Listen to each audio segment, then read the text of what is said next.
All right, guys. Hello and welcome back. अच्छा, हम लोगों ने अब तक जो है टोटल लेक्चर्स जितने कर लिए दे आर 10 और इन 10 लेक्चर्स में से हम लोगों ने जो है 4 लेक्चर्स वेव्स के किए, देन 2 उसके पास्ट पेपर्स के किए, देन हम लोगों ने 2 लेक्चर्स साउंड के किए एंड 2 उसके पास्ट पेपर्स के किए. इनके पास्ट पेपर्स में हम लोगों ने वेव्स को भी इन्वॉल्व किया था. तो ये 10 लेक्चर्स हो गए थे. आज हमारा 11th लेक्चर है. ठीक है, सारे लेक्चर्स यूट्यूब पे मौजूद नहीं होते, तो उसके लिए आप मेरी वेबसाइट विजिट कर सकते हैं, वहाँ पे आपको लेक्चर्स मिल जाएंगे. ठीक है जी. अब हम लोग बात कर रहे हैं लाइट की. Sir light light light light बड़ा मैजिकल वर्ड है यार, लाइट. जब लाइट की बात हम लोग कर रहे हैं तो बिल्कुल नई बात करेंगे. साउंड हम लोगों ने पढ़ा. Sound was a type of wave. पहले हमने जनरल वेव प्रॉपर्टीज पढ़ी थी, फिर साउंड पढ़ी थी, अब हम लाइट पे मूव कर रहे हैं. तो लाइट इटसेल्फ यार एक बड़ा अच्छा और बड़ा वास्ट चैप्टर है. इसके अंदर काफी वेरिएशन है. इसमें हम लोग पहले पूरा लाइट का हिस्सा कंप्लीट करेंगे, then we have got lenses, और अराउंड 6-7 लेक्चर्स में इसको हम लोग वाइंड अप करेंगे.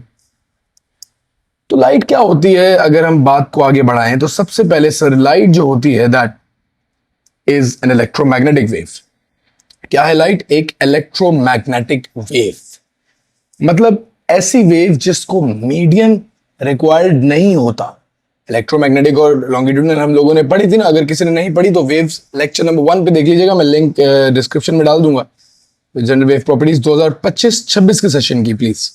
और आपने जो है लाइट के बारे में पढ़ा, इट्स एन इलेक्ट्रोमैग्नेटिक वेव. इसको ट्रैवल करने के लिए मीडियम रिक्वायर्ड नहीं है, मतलब सॉलिड लिक्विड गैस रिक्वायर्ड नहीं है. On the other hand, next चीज is the light is a transverse wave. Light के movement of vibration जो है particles की, that is perpendicular to the direction of energy transfer. Light एक transverse wave है. And third thing is light की जो speed है, the fastest known चीज in the universe, that is 3 times 10 to the power of 8 meters per second. It's a constant value. Light की speed होती है in vacuum. Air में भी हम लोग यही कंसिडर करते हैं. थोड़ा सा फर्क है, बट हम लोग अपने सिलेबस में दोनों को सेम ही कंसिडर करते हैं. अब हमारे पास जो है बात आती है कि what are luminous objects and what are non luminous objects. Guys, when we start off with the term luminous objects, ये ऐसे ऑब्जेक्ट्स होंगे जो अपनी लाइट देते हैं. Such objects are known as luminous objects. ऐसे objects that give out their own light. For example, मेरे पास light bulbs हैं. For example, sun है. For example, ये जो मैंने अपने मुंह पे लाइटें लगाई हुई हैं, फ्लैश लाइट्स हैं. मोबाइल फोन्स भी हो सकते हैं. They are all luminous objects that are giving out their own light. On the other hand, बाकी हर चीज, इस माउस से लेकर मैं, आपकी बिल्ली, आपके कपड़े, bag, cup, everything is falls under the category of non-luminous objects. Luminous objects अपनी लाइट देंगे, non-luminous object लाइट को रिफ्लेक्ट करेंगे और तभी हम देख पाएंगे. दुनिया की हर चीज देखने के लिए विजन के लिए हमें लाइट रिक्वायर्ड. अगर मुझे सामने मेरा बैग पड़ा हुआ है, ये कप पड़ा हुआ है, if I can see the cup, that means light जो है ना, वो सोर्स से कप पेट कर रही है and coming to my eye. Therefore I can see the object. वरना मैं कभी भी किसी ऑब्जेक्ट को देख नहीं सकता. एक डार्क रूम में मेरे लिए पॉसिबल आईज इस तरीके से डिजाइंड ही नहीं है कि मैं उनको देख सकूं. तो in order to see an object, it is must that light is reflected on the surface of the object and it comes to my eye. Therefore then I can see, then and there only then I can see the object. अच्छा, तो यहां पे हम लोगों ने चंद basic बातें कर ली. एक टर्म पे बात करते हैं रे. रे जैसे एक किरण होती है सूरज की, that is basically the direction in which the light travels. तो ये जो अभी मेरे ऊपर लाइट रेज आ रही हैं, they basically the direction that the light is traveling.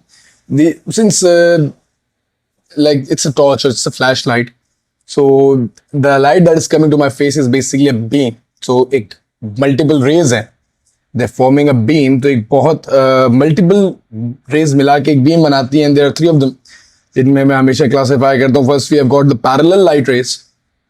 If you have seen in the childhood, हम लोग used to play, I don't know whether you guys or not, I used to play with a red laser light.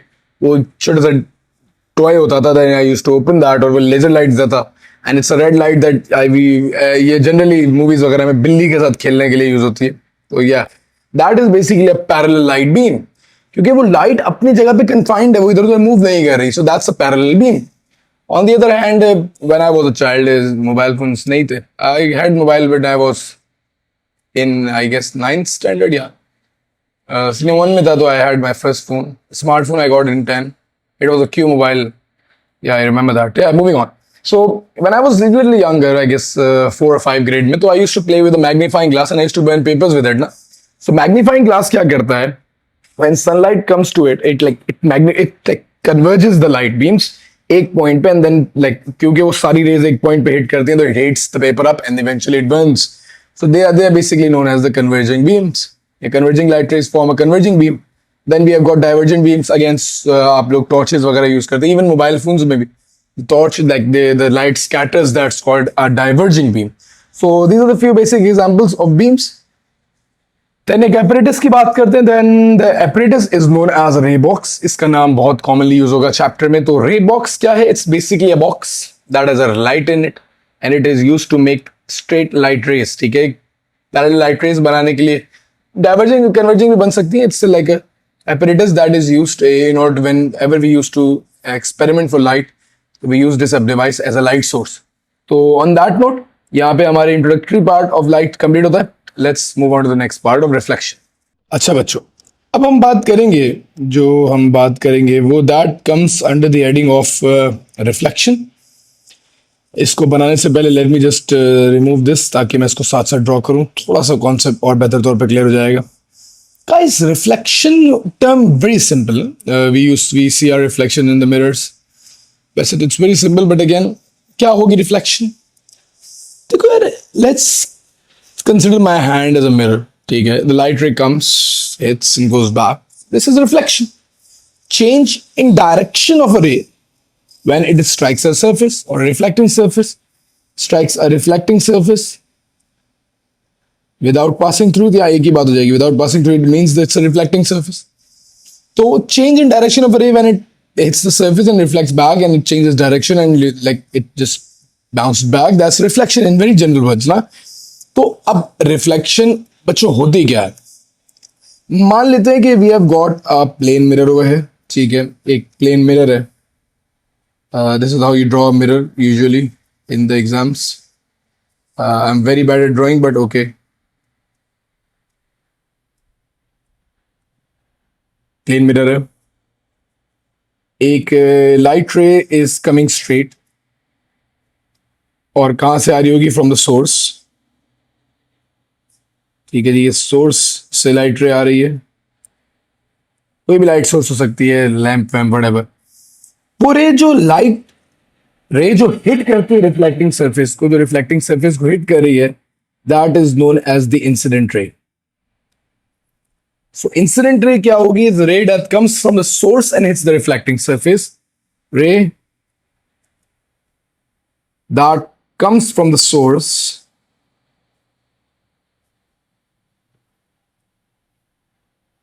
and hits the reflecting surface.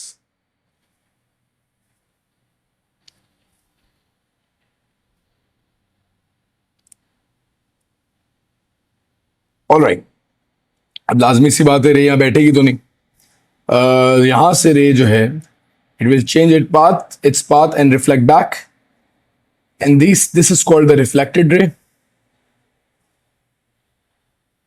रे that reflects back after hitting the reflecting surface.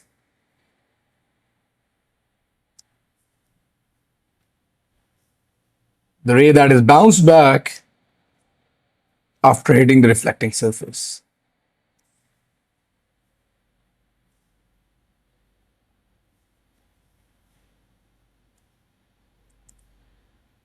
अच्छा जी, अब इन दोनों के बीच में एक common बात यह है कि there would be a centre point जहां पे हम एक इमेजिनरी लाइन ड्रॉ करते हैं, and this imaginary line is known as a normal.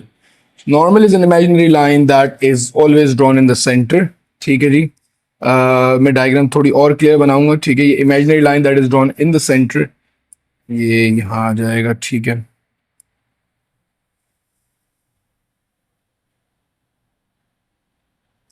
Okay. अच्छा जी, तो नॉर्मल की डेफिनेशन भी पूछी जा सकती है पेपर में. It's an imaginary line that is perpendicular to the surface. Usually it is ये बनाई जाती क्यों है? एक minute. Imagine line that is perpendicular to the surface.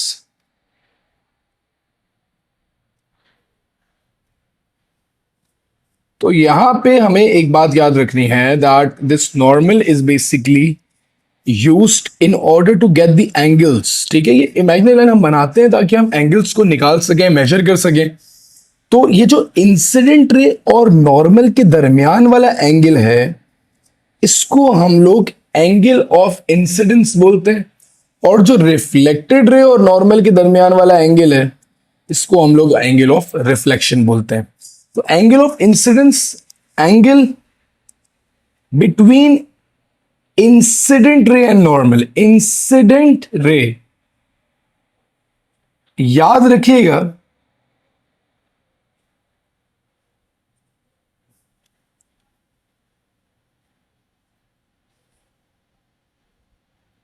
And normal, ये बात आपने याद रखनी है कि angle between incident ray and normal angle of incidence कहलाता है, और angle between reflected ray and normal angle of refraction कहलाता है, रिफ्लेक्शन कहलाता है, सॉरी. इस बात को याद इस तरीके से रखिएगा कि बहुत बार एग्जामिनर हमें ये वाला एंगल देता है. Let's suppose this angle is 40. तो आपको ये वाला एंगल निकालने के लिए 90 माइनस 40 करना पड़ेगा, क्योंकि ये नॉर्मल और रिफ्लेक्टेड रे का एंगल नहीं, ये सरफेस के साथ है. हमें हमेशा नॉर्मल और रे के साथ वाले एंगल चाहिए होते हैं फॉर एनी रीजन, किसी भी रीजन से. आगे भी बहुत बार यूज होगा.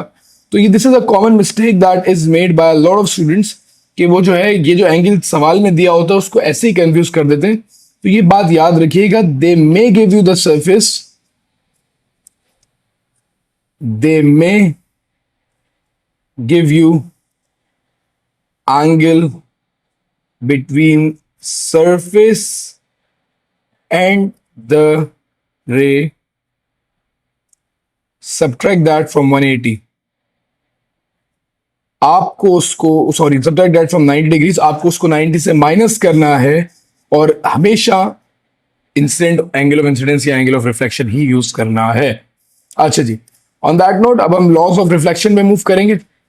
हमारे पास there are two basic laws of reflection. ठीक है जी, यहाँ पे हमारी रिफ्लेक्शन तक की वर्किंग कंप्लीट हो जाएगी. रिफ्लेक्शन के लॉ में क्या कहते हैं कि भाई पहला लॉ ये है कि एंगल ऑफ इंसिडेंस और reflection they will always be equal. जिस एंगल पे रे सरफेस को हिट करेगी, सेम एंगल पे वो रिफ्लेक्ट करेगी. Angle of incidence and reflection are always equal. That's the law of reflection. और दूसरा लॉ क्या है कि that ray of incidence, ray of reflection and the normal they lie on the same plane.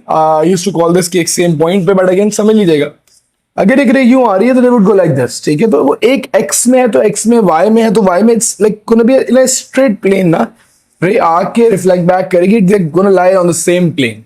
ऐसा नहीं हो सकता ले राइट यूं आके यूं चली जाए, यूं आके पीछे, यहां से आके यूं तो जा सकते, पर यहां से आके इधर नहीं जा सकती. तो they are going to be lying in the same plane, एक प्लेन में लाई कर रही होगी. These are the two laws of reflection. On that note reflection वाला पार्ट यहाँ पे कंप्लीट होता है. There is a small question, let's solve it together. अच्छा गाइस, लाइट के लेक्चर 1 का लास्ट जो है काम अभी करना है. दैट इज क्वेश्चन नंबर जो एक हम लोगों ने अटेम्प्ट करना है. ठीक है, और इसके बाद हम लोग जो ये एक्सपेरिमेंट वगैरह है वो नेक्स्ट लेक्चर में कंप्लीट करेंगे. इस क्वेश्चन को देख लेते हैं. क्वेश्चन में क्या बोलता है? Figure 12.5 shows a ray of light incident on a mirror. State the relationship between angle of incidence and the angle of reflection. इस रिलेशनशिप में क्या रिलेशनशिप है? दैट एंगल ऑफ इंसिडेंस,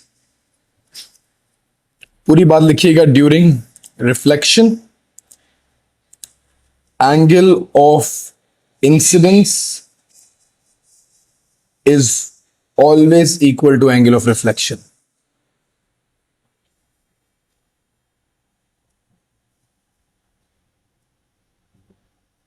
तो ये हमारे पास आपका पहला ए पार्ट हो गया. Complete the diagram to show the reflected ray. अच्छा, डायग्राम कंप्लीट करनी है. आप इसको प्रोटेक्टर की मदद से बनाएंगे. ठीक है, डी से बनाएंगे ताकि एंगल बिल्कुल इक्वल हो. ये एंगल जो है हमारे पास, अगेन मैंने लास्ट अभी बताया, एग्जामिनर ये 50 देता है, आपने इसको 40 लेना है और ये भी 40 डिग्रीज पे बनाना है. एग्जामिनर ये कंफ्यूज करने के लिए बहुत कॉमनली वो करता है कि वो सरफेस के साथ एंगल देता है। एंड अगेन ये गलती बहुत सारे स्टूडेंट्स भी कर देते हैं। ये गलती आप लोगों ने बिल्कुल भी नहीं करनी और आपने इसको परफेक्टली ही बनाना है। ठीक है, ये डायग्राम कंप्लीट हो जाएगी। What is angle of incidence? तो आप एंगल ऑफ इंसिडेंस जब पूछेगा तो सेम डेफिनेशन लिखेंगे, angle between incident ray and the normal. मैं इसको यहाँ पे आप लोगों के लिए थोड़ा जो है कॉपी भी कर लेता हूँ। तो ये क्वेश्चन जो है ये बी पार्ट का आंसर हो जाए, सी पार्ट का आंसर हो जाएगा एंड ये डी पार्ट का आंसर हो जाएगा। That angle of reflection is the angle between reflected ray and the normal. Commonly asked है, ठीक है, ये इस तरीके के सवाल आ सकते हैं पार्ट के बाद। अब हमारे पास जो लास्ट चीज अभी हम लोगों ने डिस्कस करनी है, that is regular and diffuse reflection. कुछ भी नहीं, रेगुलर रिफ्लेक्शन वो होती है जो हम लोग प्लेन मिरर पे पढ़ते हैं। ऐसी सरफेस जो बिल्कुल स्मूथ हो, उस पर रिफ्लेक्शन बहुत रेगुलर रिफ्लेक्शन के तौर पे कहलाई जाती है। एंड अगर रफ सरफेस होगी, थोड़ी सी रफ होगी सरफेस, उसमें रफनेस होगी, तो ऐसी रिफ्लेक्शन जहाँ लाइट रे अलग अलग रिफ्लेक्टेड हो तो उसको डिफ्यूज्ड रिफ्लेक्शन बोलते हैं। कारपेट्स वगैरह पे भी लाइट जो रिफ्लेक्ट हो रही होती है, दैट्स अराउंड डिफ्यूज रिफ्लेक्शन। और प्लेन मिरर वगैरह पे जो है रेगुलर रिफ्लेक्शन की कैटेगरी में आ जाएगी। That's it for lecture number 1 light का। लेक्चर नंबर 2 में हम लोग जो है एक्सपेरिमेंट ऑफ रिफ्लेक्शन को डिस्कस करेंगे, कुछ 1-2 पास्ट वर्ड्स डिस्कस करेंगे, फिर प्लेन मिरर पे मूव करेंगे। अगला जो लेक्चर है वो बहुत ज़रूरी है, उसमें हमारे पास कुछ एक्सपेरिमेंट्स हैं, they very very important. On that note let's keep it till here, take care guys.